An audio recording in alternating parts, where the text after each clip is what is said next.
বিশ্বাস করেন আমাদের যে সকালবেলা টয়লেট হয় না, ওয়াশরুমে যান টয়লেট করেন, আলী ইবনে আবি তালেব রাদিয়াল্লাহু আনহু এরকম বাথরুম থেকে বের হয়ে পেটে হাত দিয়ে বলতেন, মানুষ যদি জানতো এই যে শুধু ক্লিয়ার করে টয়লেট হওয়াটা কত বড় নেয়ামত আল্লাহ পাকের, তাহলেও সারা জীবন সেজদায় পড়ে থাকতো। আমরা এগুলো বুঝি না, শ্বাস নেওয়ার নিয়ামত বুঝি না, পানি পান করছি, পানি আল্লাহ পাক দিয়েছেন, এটা নিয়ামত বুঝি না, গরম পানিতে ওযু করে আসলে নিয়ামত বুঝি না, সুস্থ আছি নিয়ামত বুঝি না, প্রত্যেকটা অর্গান ভালো আছে শরীরের নিয়ামত বুঝি না, রক্ত চলতেছে নিয়ামত বুঝি না। আমরা আল্লাহ পাকের নিয়ামতই বুঝি না, শুকরিয়া আদায় করি না। আর ওই যে কালিমা লা ইলাহা ইল্লাল্লাহ আল্লাহ পাক পড়ার তৌফিক দিয়ে মুসলিম বানিয়েছেন, এটা তো মোটেই বুঝি না। কত বড় নিয়ামত আল্লাহ দিয়েছেন আর কত ইহসান আল্লাহ করেছেন। এইটা জাস্ট আজকের লেকচার শুনে বুঝে বাসায় চলে যান, তাহলে ইনশাল্লাহ আপনার একটা কৃতজ্ঞতাপূর্ণ হৃদয়ের সৃষ্টি হবে, এবং এই হৃদয়টা সৃষ্টি হলে পরেই আপনি আল্লাহর দিকে ফিরে আসবেন ইনশাআল্লাহ।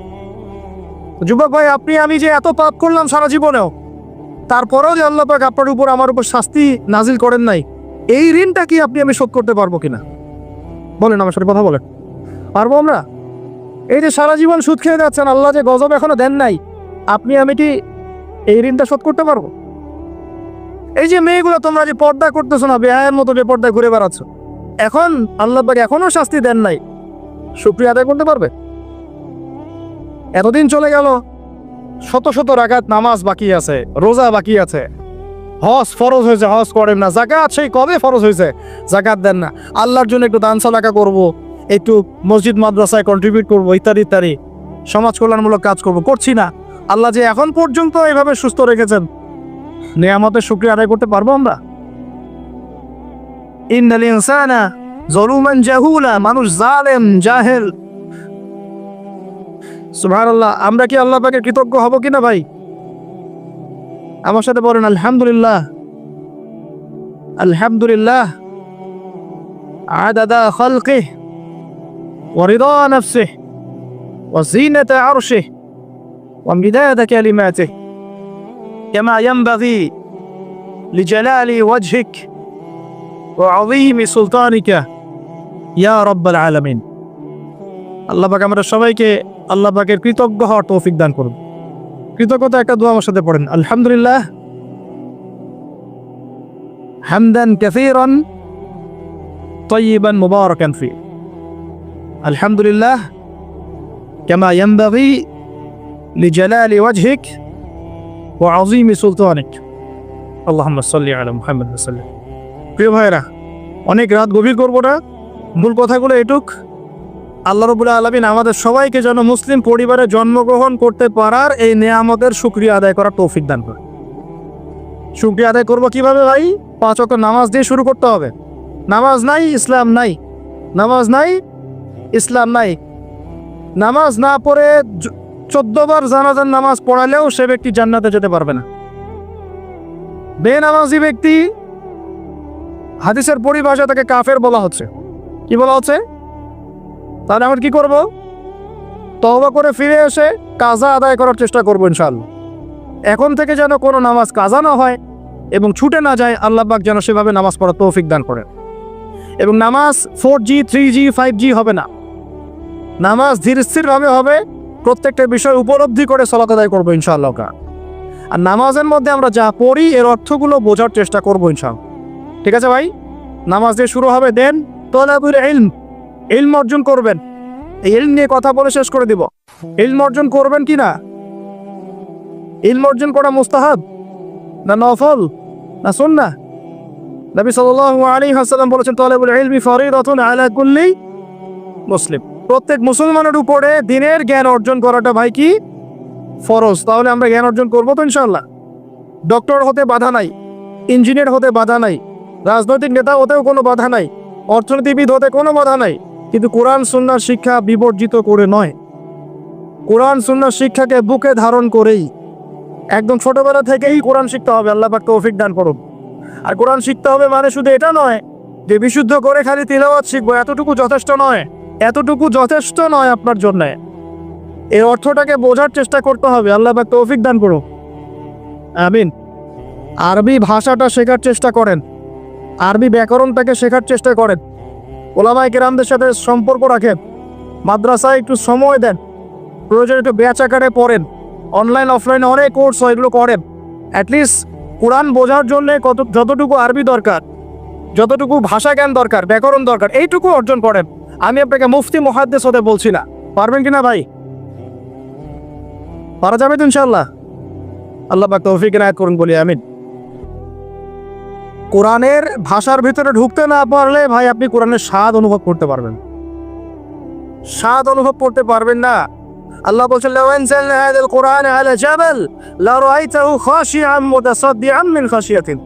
কোরআনকে তোমার সিনায় নাজিল না করে পাহাড়ে নাজিল করলে পাহাড় আল্লাহর ভয়ে নতজানু হয়ে যেত, থরথর করে কাঁপতো। তো সেই কোরআন আমরা তেলাওয়াত করে কখনো চোখ দিয়ে পানি বের হয় না? হয় না? বের হয় না? হয় না? কখন হয় না? কারণ কোরআন পড়েও আমরা উপলব্ধি করতে পারি না, অর্থ জানি না। কোরআন পড়েও অর্থ বুঝি না বলেই কখনো চোখ দিয়ে পানি বের হচ্ছে না। দোয়াগুলো করছি অর্থ বুঝি না বলেই দোয়ার মধ্যে স্বাদ আসে না, সেই নূর পাই না, সেই মারিফত অর্জিত হয় না। আর আস্তে আস্তে এই শিক্ষাগুলো থেকে আমাদেরকে সরিয়ে দেওয়া হচ্ছে। ব্যক্তিগত উদ্যোগে হোক, যেভাবে হোক, আপনাকে কোরআন শিখতেই হবে। এই তাগাদা আপনার, এই ফিকির আপনার। ইনশাআল্লাহ ফিকির আপনি করেন, রাস্তা আল্লাহ দেখাবেন ইনশাআল্লাহ। আল্লাহ পাক তৌফিক দান করুন। এর পাশাপাশি আল্লাহ ওয়ালাদের সাথে থাকবো, সুন্নাহ ভিত্তিক জীবনযাপন করবো ইনশাআল্লাহ। রাজি আছি তো ইনশাআল্লাহ? সবার চেহারায় দাড়ি থাকবে তো ইনশাআল্লাহ? প্যান্ট টাকলো উপরে উঠবে তো ইনশাআল্লাহ?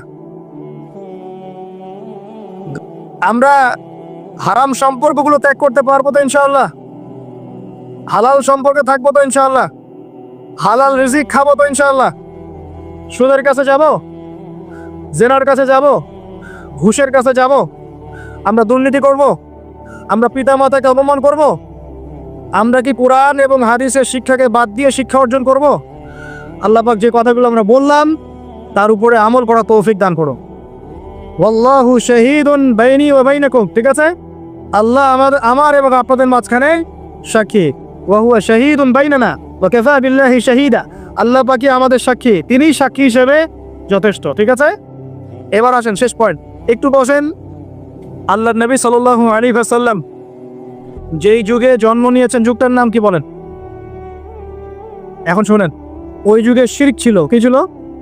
ওই যুগে সুদ ছিল, কি ছিল? ওই যুগে জেনা ছিল, কি ছিল? ওই যুগে মারামারি দাঙ্গা হাঙ্গামা ছিল। ঠিক আছে? ওই যুগে মাদক ছিল, আর নারী জাতির অবমাননা ছিল। এখনকার যুগে আছে না নাই? বেশি না কম? অনেক বেশি না অনেক কম? আচ্ছা, ওই সমাজটা আল্লাহর নবী পরিবর্তন করেছেন কি না? কত বছর সময় লাগছে? কত বছর? মাত্র 23 বছর। যার প্রথম 13 বছর মক্কায়, পরের 10 বছর বলেন, প্রথম 10 বছর মক্কায়, পরের 10 বছর মদিনায়। নিজের মন গড়া বুদ্ধি দিয়ে করেছেন না আল্লাহর ওহী দিয়ে করেছেন? আবার বলি, নিজের মন গড়া বুদ্ধি দিয়ে করেছেন, নিজের প্রবৃত্তির অনুসরণ দিয়ে করেছেন, মানব রচিত আইন কানুন দিয়ে করেছেন, নাকি আল্লাহ পাকের বিধান দিয়ে করেছেন? আল্লাহ পাকের সেই বিধানের নাম কি? তাওরাত, জাবুর, ইনজিল না কোরআন? তাওরাত, জাবুর, ইনজিল আগে ছিল না ছিল না? ওগুলো এই যুগে চলবে না চলবে না? কেন চলবে না? কারণ কোরআন আসার পরে সব রহিত হয়ে গেছে। কোরআন আসার পর সব রহিত হয়ে গেছে। নবী সাল্লাল্লাহু আলাইহি ওয়াসাল্লামের পরে অন্য কোন নবীর অনুসরণ করলে চলবে কি চলবে না? চলবে? চলবে না। কেন? কারণ শেষ নবী এসেছেন, আমরা তার উম্মাহ, আমরা তাকে ফলো করব। শেষ নবী এসেছেন, শেষ আসমানি কিতাব নিয়ে আসছেন, এরপরে কোন আসমানি কিতাব আসবে? আসবে না। আর কোন নবী আসবে? আচ্ছা, এখন আপনারা এতটুকু সাক্ষ্য দিলেন, আমরা বুঝলাম যে আল্লাহর নবী সাল্লাল্লাহু আলাইহি ওয়াসাল্লাম সমাজ পরিবর্তন করেছেন আল্লাহর ওহী দিয়ে। কি দিয়ে ভাই? সেই ওহী সমান সমান কোরআন এবং হাদিস। কোরআন এবং ওহী সমান সমান বলি কোরআন এবং, আবার বলেন ওহী সমান সমান কোরআন এবং হাদিস। আছে না নাই? হাদিস লাগবে না লাগবে না? না শুধু কোরআন মানলেই হবে? শুধু হাদিস মানলে হবে? শুধু কোরআন মানলে হবে? না দুটো একসাথে মানতে হবে? আচ্ছা, এবার আসেন, নবী সাল্লাল্লাহু আলাইহি ওয়াসাল্লাম কোরআন এবং হাদিস দিয়ে প্রথমে সাহাবীদেরকে শিখিয়েছেন না শেখান নাই? জ্ঞান শিখিয়েছেন কিনা? প্রথম ওহী কি বিষয় এসেছিল? নামাজ, যাকাত, পর্দা, জিহাদ নাকি জ্ঞান শিক্ষা? প্রথম ওহী কোনটা? ইকরা বিসমি রাব্বিকাল্লাযী। তাহলে প্রথম ওহী কি কেন্দ্রিক? রাজনীতি কেন্দ্রিক, অর্থনীতি কেন্দ্রিক, না শিক্ষা কেন্দ্রিক? তাহলে প্রথম ওহী হচ্ছে শিক্ষা কেন্দ্রিক। ইকরা বিসমি রাব্বিকাল্লাযী, পড়ুন আপনার রবের নামে যিনি আপনাকে সৃষ্টি করেছেন। মানে পড়ুন আপনার রবের নামে যিনি আপনাকে, তার মানে শিক্ষা কাকে বলে? শিক্ষা তাকে বলে যা আমাকে রব চেনাবে। আবার বলেন, শিক্ষা কাকে বলে? যা আমাকে রব্বিকাল্লাযী খালাক, ইকরা বিসমি রব্বিকাল্লাযী খালাক, পড়ুন আপনার সেই রবের নামে যিনি আপনাকে সৃষ্টি করেছেন। তাহলে শিক্ষা কাকে বলে? যা আমাকে আমার রব চেনাবে। তাহলে যে শিক্ষা আমাকে রব থেকে দূরে সরায় সেটা কি? যে শিক্ষাটা আমাকে আমার রব থেকে দূরে সরায় সেটা কি? সুশিক্ষা না কুশিক্ষা? সুশিক্ষা না কুশিক্ষা? আরো আসতে বলেন, সুশিক্ষা না কুশিক্ষা? যে শিক্ষা আমাদেরকে রব থেকে দূরে সরায় সেটা কি সুশিক্ষা না কুশিক্ষা? আর যে শিক্ষা আমাদেরকে রবের কাছাকাছি নিয়ে যায় সেটার নাম কি? সুশিক্ষা। নবী সাল্লাল্লাহু আলাইহি ওয়াসাল্লাম সমাজ পরিবর্তন করেছেন কোন শিক্ষা দিয়ে? সুশিক্ষা না কুশিক্ষা? আচ্ছা, এবার তিনি সাহাবীদেরকে এটা শিক্ষা দিলেন। একই সাথে তিনি কি শুধু শিক্ষাই দিয়েছেন না আমল করে দেখিয়েছেন? শুধু বলেই গেছেন না আমল করে দেখিয়েছেন? আচ্ছা, তিনি কি শুধু বাহ্যিক শিক্ষাই দিয়েছেন না কলবটাকেও পরিবর্তন করেছেন? আধ্যাত্মিকত্ব তাজকিয়া অর্জন করা হয়েছিল না হয় নাই? হয়েছে। এই শিক্ষাটার দাওয়াত মানুষকে দিয়েছেন না দেন নাই? এরপরে তার উপর অত্যাচার এসেছে না আসে নাই? তা তিনি সবর করেছেন না করেন নাই? তাকে দেশ থেকে চলে যেতে হয়েছে না হয় নাই? মদিনায় কি ইসলামিক রাষ্ট্র কায়েম হয়েছে কি হয় নাই? তারপরে ওই ওহির বিধানকে প্রতিষ্ঠা করার জন্য দাওয়াতের সাথে সাথে জিহাদ করতে হয়েছে কি হয় নাই? এভাবে বদর উহুদ খন্দকের পথ পাড়ি দিয়ে মক্কা বিজয় হয়েছে কি হয় নাই? তাহলে পুরো সমাজটা পরিবর্তন হলো কিসের বদৌলতে? আল্লাহ পাকের ওহির রেভলিউশন বা বিপ্লবের বদৌলতে। আবার বলি, আল্লাহ পাকের ওহির রেভলিউশন বা বিপ্লবের বদৌলতে। এখন আসেন, এই সিলসিলা কি নবীর ইন্তেকালের পরপর বন্ধ হয়ে গিয়েছিল নাকি পুরো চলতে আছিল? সাহাবায়ে কেরাম কি ওই নীতির উপরে ছিলেন কি ছিলেন না? আবু বকর সিদ্দিক ছিলেন না? ওমর ইবনে খাত্তাব, উসমান বিন আফফান, আলী ইবনে আবি তালেব, তারা ওই নীতির উপর ছিলেন কি ছিলেন না? তারপরে চার ইমামের যুগে তারা ছিলেন না? তারপরে ফুকাহায়ে কেরামের যুগে ছিলেন না? মুহাদ্দিসিনে কেরাম তারা ছিলেন না? এভাবে যুগের পর যুগ ইসলামী শিক্ষাকে বাদ দিয়ে মুসলিমরা সফল হয়েছে না ইসলামী শিক্ষা বুকে ধারণ করে সফল হয়েছে? আরো আসতে বলেন, ইসলামী শিক্ষাকে বুকে ধারণ করে যুগের পর যুগ আমরা সফল হয়েছিলাম না এটাকে বর্জন করে সফল হয়েছিল? এবার আসেন, এখনকার আধুনিক বিশ্বের যে কোনো সাবজেক্ট আমি চ্যালেঞ্জ করতেছি, chemistry, physics, astrophysics, philosophy, political affairs, অর্থনীতি, ম্যাথামেটিক্স, সায়েন্স অ্যান্ড টেকনোলজি, যে কোনো সাবজেক্টের গোড়ায় আপনি যাবেন, আপনি ওই সোনালী যুগের কোনো না কোনো মনীষীকে খুঁজে পান। আমার কথা বুঝতে পারলেন? এই বিশ্বের যে কোনো সাবজেক্ট কিসে প্রযুক্তির বড়াই করতেছেন? অ্যালগরিদম ছাড়া প্রযুক্তি অচল। আপনি ল্যাপটপ খুলতে পারবেন না, টাইপ করতে পারবেন না। যে বইটা ইসলামের এগেইনস্টে লিখেছেন ওই বইটা টাইপ করতে পারবেন না যদি অ্যালগরিদম না থাকে। আর সেই অ্যালগরিদম আবিষ্কার করেছেন একজন মুসলিম মনীষী। মেডিকেল সায়েন্সে যাবেন, মেডিকেল সায়েন্সের যত থিওরি আছে ইবনে সিনার বইয়ের উপর দাঁড়িয়ে আছে। কার বইয়ের উপরে? এই যে আপনি ফিলোসফিক্যাল থটসের কথা বলেন, দার্শনিক মতবাদগুলোর কথা বলেন, আপনি ইমাম গাজ্জালির বাইরে যেতে পারবেন না। আমি ইবনে রুশদের বাইরে যেতে পারবো না। আপনি অ্যাস্ট্রোফিজিক্সের কথা বলেন, কেমিস্ট্রির কথা বলেন, জাবের ইবনে হাইয়ান ছাড়া কেমিস্ট্রি অচল। তোমরা এগুলো জানো না? জীববিজ্ঞান এরা পারবে? জীববিজ্ঞান কি ইবনে সিনার থিওরির বাইরে যেতে পারবে? ম্যাথামেটিক্স ওমর খৈয়ামের বাইরে যেতে পারবে? আল খাওয়ারিজমির বাইরে যেতে পারবে? ইবনে রুশদের বাইরে যেতে পারবে? এরকম বহু নাম বলতে থাকলে সারা রাত যাবে, আমার কাছে নোট করা আছে। এমন কোনো সাবজেক্ট নাই। এখনকার বিশ্বের চলমান শিক্ষানীতি নিয়ে এত কথা বলছেন, শিক্ষানীতি এইটা ওইটা, ইসলাম, সেকুলারিজম, ডেমোক্রেসি ইত্যাদি, কোনো সাবজেক্ট আপনি এই বিশ্বে চালাতে পারবেন না যে সাবজেক্টের গোড়ায় কোনো না কোনো মুসলিম মনীষীকে খুঁজে পাবে। বিশ্বকে আমরা করে দিলাম, বিশ্বকে কারা করে দিল? এইভাবে 1-2 বছর নয়, প্রায় 1200 বছর। কত বছর? প্রায় 1200 বছর এই পুরো বিশ্বটাকে আমরা শাসন করেছি। শুধু শিক্ষানীতি নয়, আমরা অর্থনীতি শাসন করেছি, আমরা পলিটিক্যাল অ্যাফেয়ার শাসন করেছি, রাজনীতি শাসন করেছি। ওরা আমাদের জমিতে থাকতো, ট্যাক্স দিয়ে, কর দিয়ে থাকতো। ওরা ইহুদি খ্রিস্টানরা আমাদের জমিতে থাকতো ট্যাক্স দিয়ে, কর দিয়ে। আর আজকে আমাদের ওদের কাছে লোন চাইতে হয়, ওরা শর্ত আরোপ করে। কোথায় আসছি আমরা চিন্তা করছেন? ইতিহাস সেই কবে ভুলে গেছে? শিক্ষার আপনি যে সেক্টরে যাবেন, আপনি গিয়ে দেখবেন সেখানে কোনো মুসলিম মনীষীর অবদান আছে। আপনি আল খাওয়ারিজমি বাদ দিয়ে, ইবনে রুশদকে বাদ দিয়ে, ইমাম গাজ্জালিকে বাদ দিয়ে, জাবর ইবনে হাইয়ানকে বাদ দিয়ে, ইবনে সিনাকে বাদ দিয়ে, এনাদেরকে বাদ দিয়ে আপনি সাহিত্য খুঁজে পাবেন না, আপনি দর্শন খুঁজে পাবেন না, আপনি ম্যাথামেটিক্স খুঁজে পাবেন না, কেমিস্ট্রি, ফিজিক্স, সায়েন্স খুঁজে পাবেন না। এখন আমাকে বলেন, ওই সময়কার এই মনীষী নাকি ইসলামী শিক্ষাটাকে বাদ দিয়ে শুধুমাত্র বৈষয়িক শিক্ষায় শিক্ষিত ছিলেন? না, ইসলামী শিক্ষার সাথে বৈষয়িক শিক্ষা দুটোই শিখেছেন। কোনটা বলেন? কথা বলেন। একটা শিখেছেন না দুটোই শিখেছেন? এখন এই সিলসিলা চলতে চলতে চলতে এই 1914 সাল থেকে নতুন একটা নিউ ওয়ার্ল্ড অর্ডার শুরু হলো। শব্দটা কি বললাম? New world order.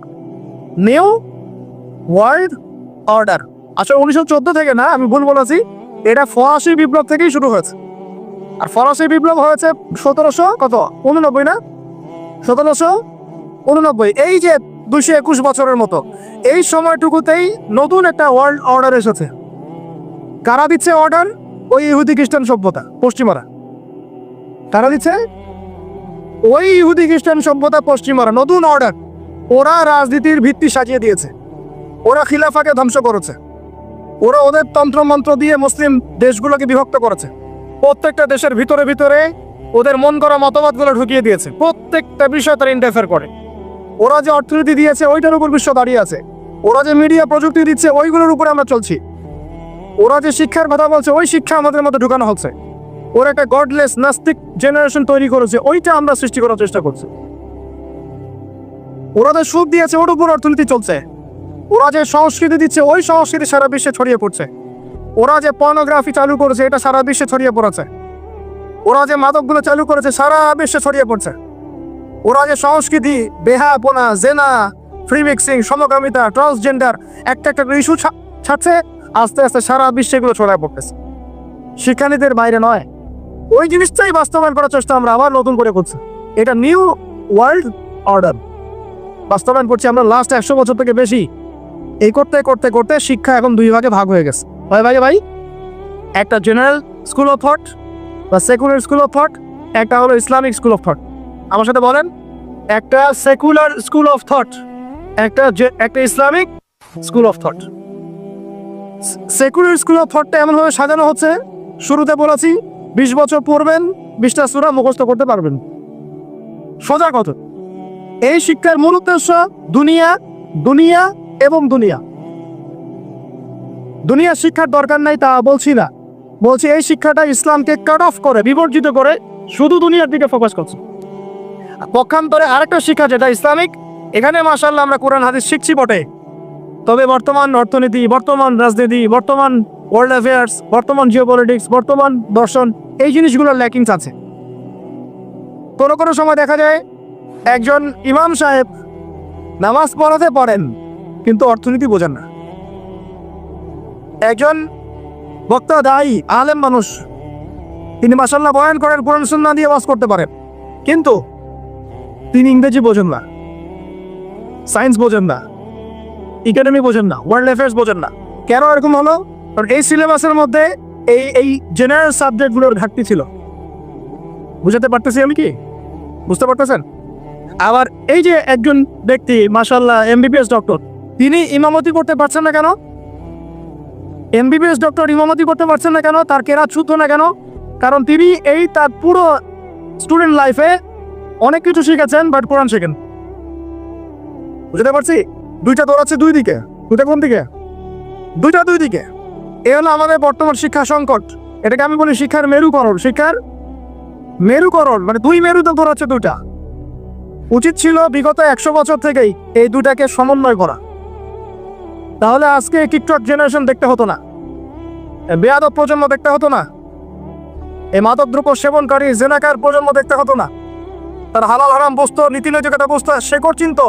তাদেরকে ওমর ইবনুল খাত্তাবের নাম জানাতে হতো না, খালিদ বিন ওয়ালিদকে চেনাতে হতো না, বিন কাসিম আর তারেক বিন জিয়াদের নাম শোনাতে হতো না। সমস্যাটা বুঝতে পারছেন ভাই কোন জায়গায়? সমন্বয় হয় নাই। কি হয় নাই?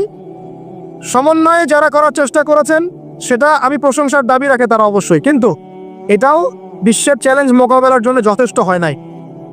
তো কথাগুলো অনেক বড় স্কেলের, এগুলো বাস্তবায়ন করা অনেক বড় ব্যাপার, অনেক কঠিন, রাস্তা অনেক জটিল, কিন্তু এই কাজটা আমরা সবাই মিলে করবো ইনশাআল্লাহ।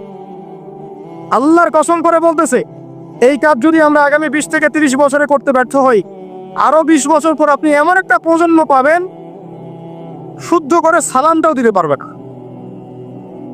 দেখে নিয়েন আপনি, শুদ্ধ করে সালাম তো দিতে পারবেই না, আল্লাহ পাকের কালিমা লা ইলাহা ইল্লাল্লাহ ঠিকমতো উচ্চারণ করতে পারবে কিনা সন্দেহ আছে। নামাজটাকে সে অপশনাল মনে করবে। রমজান মাসে বাইরে সিগারেট টান নিয়ে বের হও, ওই যে আর কি করতে পারে, দেখবেন যে পশু হয়ে গেছে, বা লুম আদল বরং তার জন্য নিকৃষ্ট হয়ে যাবে, যদি না আমরা এই শিক্ষাটাকে সমন্বয় করতে পারি। এখন সমন্বয়ের পথ ও পদ্ধতি কয়টা? আমার ক্ষুদ্র গবেষণায় 3টা। কয়টা ভাই? আচ্ছা, এটাই শেষ কথা। পথ ও পদ্ধতি খুব কম। কেন কম? কারণ আমাদের কাছে কোনো শক্তি নাই। এখানে বসে অনেক কথা বললাম, অনেক কিছু বোঝানোর চেষ্টা করলাম, এই পর্যন্তই। আমার হাতে কোনো ক্ষমতা নাই, এবং আমার মতো হাজার হাজার আবুদ আদনান বা আপনার মিজানুর রহমান আজহারি, হ্যাঁ, আরো যারা বড় বড় স্কলার আছেন, কেউই কিছু করতে পারবেন না। কেন? কারণ আমাদের হাতে কোনো পলিটিক্যাল পাওয়ার নেই, আমাদের হাতে কোনো সোশ্যাল পাওয়ার নাই, আমাদের হাতে কোনো আপনার কি বলে শাসন ক্ষমতা আমাদের হাতে নাই। কে করতে পারবেন? যিনি একজন সৎ নেতা, যিনি একজন সৎ নেতা, যোগ্য নেতা, যাকে আল্লাহ দিনের বুঝ দিয়েছেন, যার কোরআন সুন্নাহর জ্ঞান আছে, দিনের বুঝ আছে, সমকালীন প্রেক্ষাপট সম্পর্কে সচেতন, তিনিই করতে পারবেন ইনশাআল্লাহ। আমরা দোয়া করে আল্লাহ পাক যেন এমন মানুষ উপর থেকে নিয়ে আসে, বলেন আমিন। আল্লাহ পাক এমন মানুষ উপর থেকে নিয়ে আসে, এরকম যোগ্য মানুষদেরকে আল্লাহ পাক উপরে নিয়ে যান। কেন পারবেন? উপর থেকে ঢেলে একটা শিক্ষানীতি চালু করতে পারবেন, তিনি মানুষকে ফোর্স করতে পারবেন এই শিক্ষানীতির উপর আমার জাতি চলবে, যেখানে জেনারেল শিক্ষা, ইসলামিক শিক্ষার একটা সর্বোচ্চ সমন্বয় থাকবে। এরকম কোন নেতা আসলে পরে প্রত্যেকটা স্কুলে, প্রত্যেকটা কলেজে, প্রত্যেকটা বিশ্ববিদ্যালয়ে ইনশাআল্লাহ দেখবেন ইসলামিক শিক্ষা ঢুকে গেছে ইনশাআল্লাহ। একই সাথে প্রত্যেক মাদ্রাসায় বর্তমান যুগোপযোগী জ্ঞানগুলো ঢুকে যাবে ইনশাআল্লাহ। তিনি পারবেন সবাইকে এক টেবিলে বসাতে। এটা আমার আপনার সাধ্যের মধ্যে নাই, কিন্তু আপনাকে পথ দেখাতে পার। কি দেখাতে পারবো?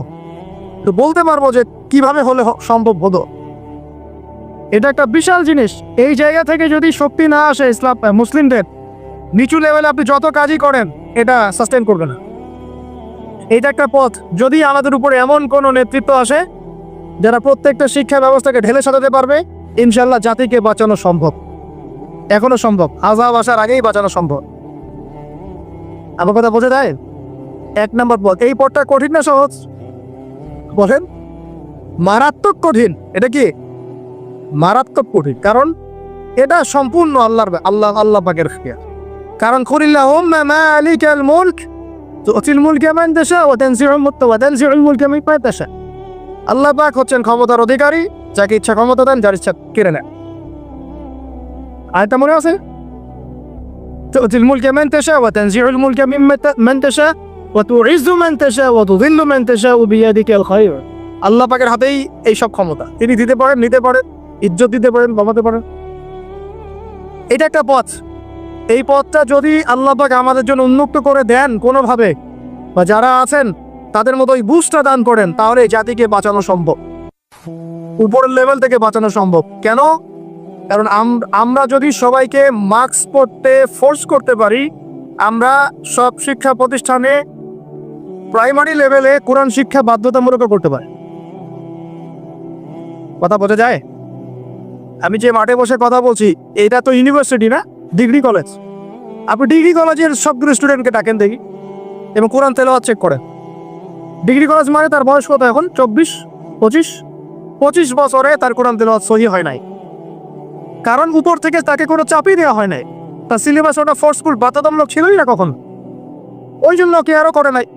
ও সিলেবাসে আমি পড়বো কেন? সে তো পড়াশোনা করতেছে চাকরির জন্য। বুঝতে পারে কথা?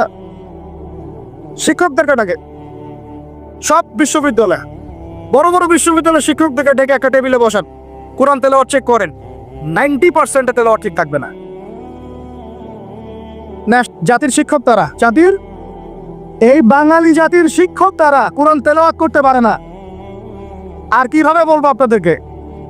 তাদের হাতে জাতি করতেছে, এই জাতির কারিগর তারা, তারা কোরআন তেলাওয়াত করতে পারে না। সুবহানাল্লাহ, এটা অবাক করার বিষয়।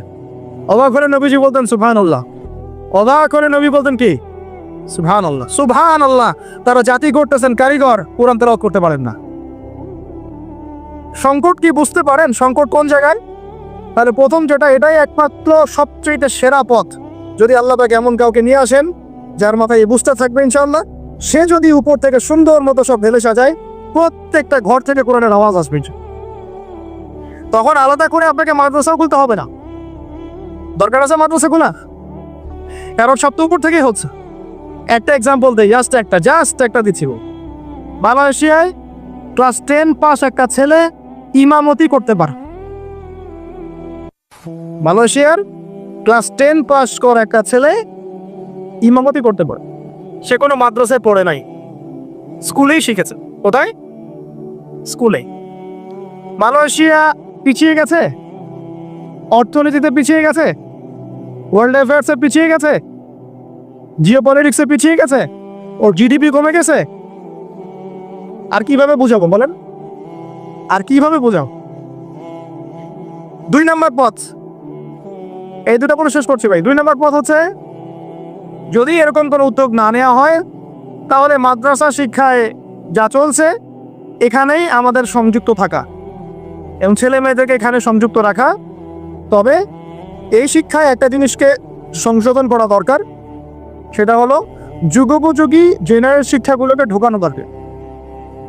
না হলে আমাদের হাতে কোরআন থাকবে আর এক হাতে হাদিস থাকবে, তারপরেও আমরা চলমান সংকটগুলোকে সমাধান করতে পারবো।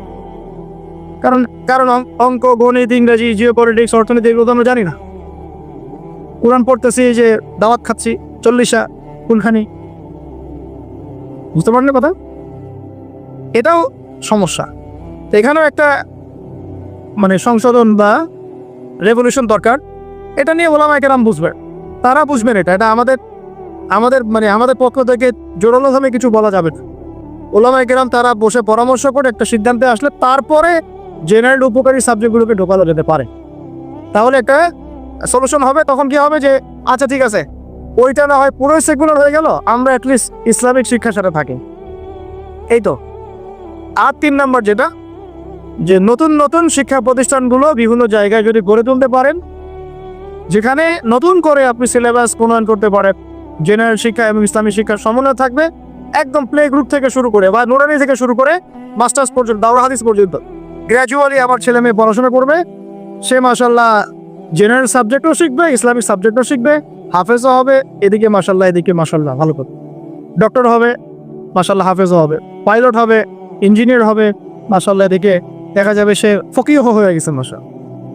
এটা নতুন করে করা সম্ভব। এ কারণেই আমি আমার কনফিডেন্স থেকে বলছি, খায়রুল কুরুন, সবচেয়ে শ্রেষ্ঠ যুগে এভাবেই মানুষ শিখেছে। খায়রুল কুরুনে কোনো বিশ্ববিদ্যালয় ছিল, কোন স্কুল কলেজ এগুলো ছিলেন। একজন ছাত্র একজন আলেমের কাছে গিয়ে কোরআন হিফজ করতেন, হিফজ শেষ আরেকজনের কাছে আরবি ভাষা শিখতেন, শেষ আরেকজনের কাছে গিয়ে নাহু সরফ শিখতেন, শেষ আরেকজনের কাছে উসুল শিখতেন, আরেকজনের কাছে ফিকহ শিখতেন, তারপরে গিয়ে অন্যান্য সেক্টরগুলোতে চলে যেতেন। তাদের ভিত্তির উপরে এই সভ্যতা দাঁড়িয়ে আছে। এটাকে নতুন করে আবার চালু করা সম্ভব নতুন নতুন প্রতিষ্ঠান গড়ে তোলার মধ্য দিয়ে। তবে কাজটা বলার চেয়ে করা কঠিন, কারণ আমাদের মধ্যে অনেক সমস্যা। আমরা সবাই তাকায় থাকি মানুষের দিকে, সে করবে আমি গিয়ে ভোগ করব। আপনার যদি আপনার সন্তানকে নিয়ে এতই ফিকির থাকে, আমার সন্তানের ভবিষ্যতে আপনি এতই চিন্তিত থাকেন, তা আপনি কেন একটা মাদ্রাসা করতেছেন না, বা আপনি কেন স্কুল করতেছেন না, বা আপনি কেন শিক্ষার সমন্বয় নিয়ে কথা বলছেন না, ভাবছেন না?